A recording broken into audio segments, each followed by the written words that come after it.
Hello guys, welcome back to Guide with Samuel, and in this quick tutorial I'll show you how to use Windows Clipboard history while working in Google Docs on your Windows PC. First, enable Clipboard history by pressing Windows plus V and clicking Turn On, or go to Settings, System, Clipboard and toggle Clipboard history on. Next, copy text as usual with Ctrl C. You can copy multiple items from Google Docs, other browser tabs, or apps. Each copied item is saved to the clipboard list. Then, when you want to paste an earlier item, press Ctrl V to open the clipboard panel.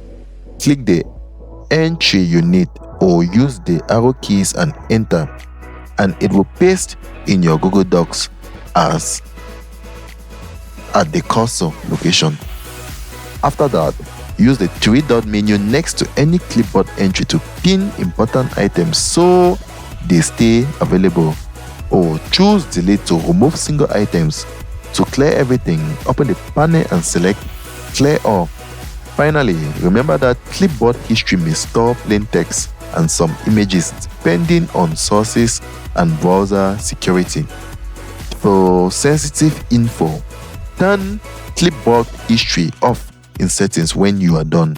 If you found this helpful, don't forget to like and subscribe to Guide with Samuel for more helpful tutorials. Thanks for watching.